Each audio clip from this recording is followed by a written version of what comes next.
Hello dear students, welcome back to my channel physics SPC. Current electricity का एक क्वेश्चन। A meter bridge setup is shown the figure. It is used to determine an unknown resistance capital using a given resistor 15 ohm. ये 15 ohm दे रखा है, इसकी value पूछ रहा है। The galvanometer shows a null deflection when the tapping key at 43 centimeter mark from end A. तो देखो ये पॉजिटिव एंड है, इससे नल डिफ्लेक्शन ऑप्टेन हो रहा है, मतलब आई जी जीरो है कितने सेंटीमीटर पर 43 सेंटीमीटर। क्योंकि ये मीटर ब्रिज है तो इसकी जो टोटल लेंथ है वो 100 सेंटीमीटर है। दिस इज 100 सेंटीमीटर एंड 100 में से 43 घटाएं तो ये 53 सेंटीमीटर, सॉरी 57 सेंटीमीटर ऐसे, ठीक है। If the end correction for and A is 2 centimetre, इसका क्या मतलब है थोड़ी देर में बताता हूँ, यही इंपॉर्टेंट है बेटे इसमें, है ना, बाकी का मीटर जैसा ही है।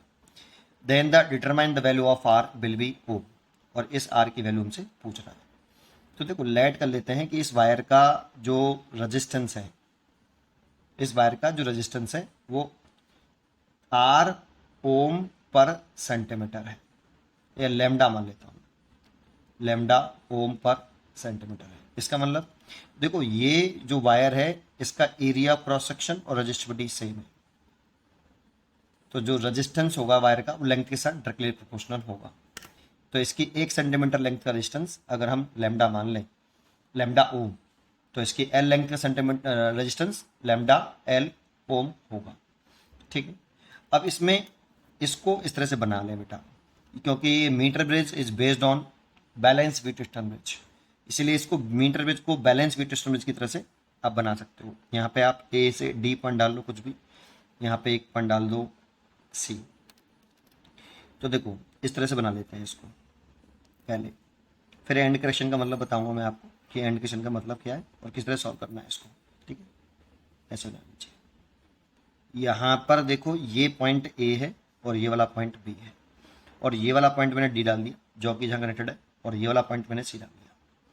तो देखो सी और डी के बिटवीन आपका गैल्वोमीटर लगा है, ये गैल्वोमीटर लग गया, और इसमें डिफ्लेक्शन जीरो है, तो बैलेंस बीट इंस्ट्रूमेंट हो गया ना एक तरह से।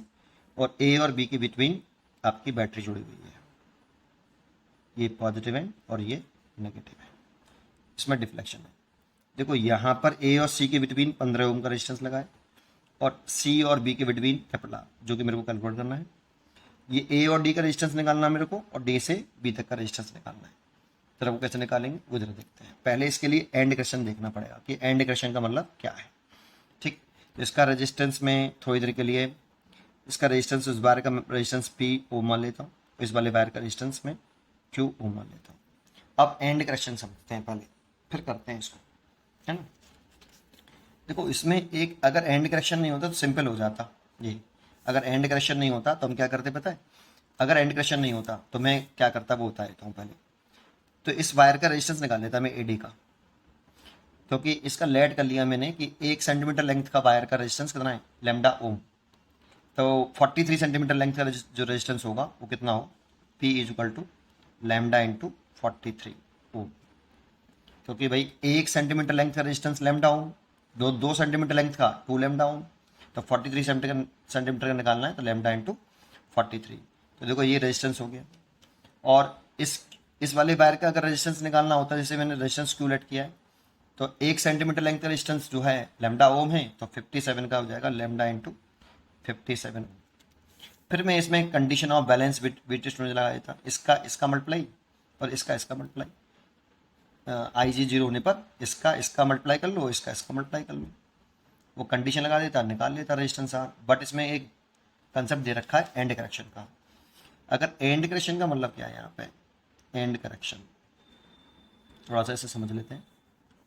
देखो जब हम इसको करते हैं तो इसका रेजिस्टेंस हम कंसिडर नहीं करते हैं, जो कॉपर की स्टेप्स है ना, इसका रेजिस्टेंस एज्यूम नहीं करते हैं मोस्टली मीटर ब्रिज में, है ना, ये भी कॉपर की स्टेप्स है।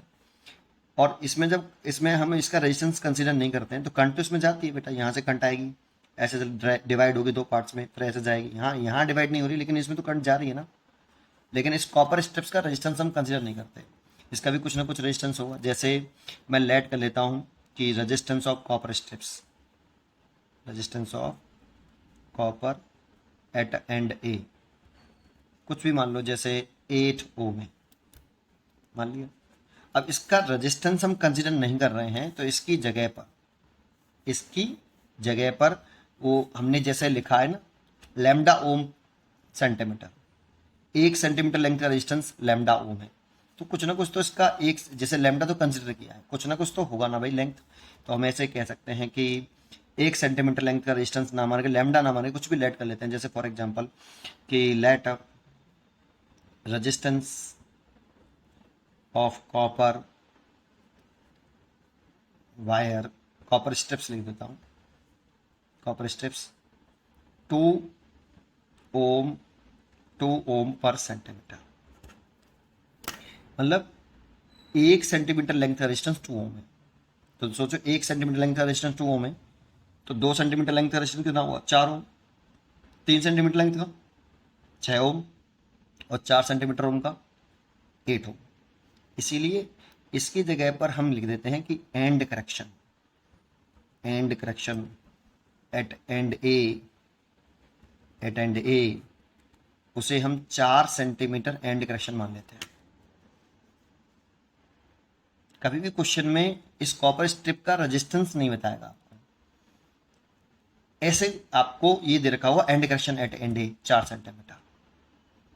इसका मतलब है कि 1 सेंटीमीटर लेंथ का रेजिस्टेंस अगर 2 ओम है, तो 2 सेंटीमीटर लेंथ का रेजिस्टेंस 4 ओम होगा। 3 सेंटीमीटर लेंथ का रेजिस्टेंस 6 ओम होगा। तो 4 सेंटीमीटर लेंथ का रेजिस्टेंस 8 ओम होगा।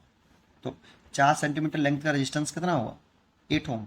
तो कॉपर स्ट्रिप का रेजिस्टेंस कितना था, 8 ओम। तो 4 सेंटीमीटर एंड करेक्शन बोल देते हैं, और इस एंड करेक्शन को हम इस लंबाई में ऐड कर लेते हैं बेटा, 4 सेंटीमीटर को, है ना। अब यहाँ पे एंड करेक्शन रखा है 2 सेंटीमीटर, एंड करेक्शन कितना रखा है, 2 सेंटीमीटर। तो इसका मतलब जैसे मैंने यहाँ 8 ओम है, तो एंड करेक्शन 2 सेंटीमीटर है इसका, तो इसको हम इसमें ऐड कर लेंगे बेटा, इस सेंटीमीटर में। ये तो मैंने एग्जाम्पल दिया है ना। जैसे हम यहाँ पे कह देते कि द रेजिस्टेंस कॉपर स्ट्रिप्स जो है 4 ओम पर सेंटीमीटर है, तो 1 सेंटीमीटर लेंथ का रेजिस्टेंस 4 ओम है, तो 2 सेंटीमीटर लेंथ का रेजिस्टेंस कितना होगा, 8 ओम। तो 2 सेंटीमीटर लिख पाते हैं हम यहाँ पे, एंड करेक्शन 2 सेंटीमीटर है ना। जैसे यहाँ पे एंड करेक्शन 2 सेंटीमीटर, अब 2 सेंटीमीटर ऐड कर देंगे इस लंबाई में। एंड ए का एंड करेक्शन है तो एंड करेक्शन ए में ऐड कर दो, और बी का एंड करेक्शन है तो बी में ऐड कर दो। यहाँ केवल एंड करेक्शन ए में दे रखा है, बी में दे रखा ही नहीं है ना, इसीलिए बी से कोई मतलब नहीं है। तो इसमें हम 2 सेंटीमीटर ऐड करके चलेंगे बेटा, ये केवल इसमें नहीं करना है कुछ भी। टोटल लंबाई आपकी कितनी थी, 43 सेंटीमीटर पर नल पॉइंट टर्न हो रहा था, 100 सेंटीमीटर लंबाई थी, 57 लंबाई ये हो गई। इसमें इस कॉपर स्ट्रिप का रेजिस्टेंस मैंने इसमें ऐड कर लिया है 2 सेंटीमीटर, क्योंकि हम इसमें मान के चल रहे हैं लैम्डा ओम पर सेंटीमीटर, ये हमें पता नहीं है ना बेटा। अब ये से यहाँ पे मैंने लिख दिया ना 4 ओम पर सेंटीमीटर, ये हमें पता कहाँ है बेटा कितना है ना। तो ये इसीलिए तो हम लेट किया लैम्डा ओम पर सेंटीमीटर, है ना। समझ में आया होगा, उम्मीद करता हूँ आपको। तो आइए अपने मेन पॉइंट पे आते हैं। तो रेजिस्टेंस इस वाले वायर का ए से डी के बीच में जो पी ओम है, इसकी वैल्यू लिख सकता हूँ मैं, 45 सेंटीमीटर लेंथ का रेजिस्टेंस लिखना है, तो 1 सेंटीमीटर लेंथ का रेजिस्टेंस लैम्डा ओम, तो 43 सेंटीमीटर लेंथ का रेजिस्टेंस लैम्डा इंटू 45 ओम। देखो इसकी यूनिट है सेंटीमीटर, इसकी यूनिट है लैम्डा ओम पर सेंटीमीटर, सेंटीमीटर कट जाएगा तो इतना आ जाएगा।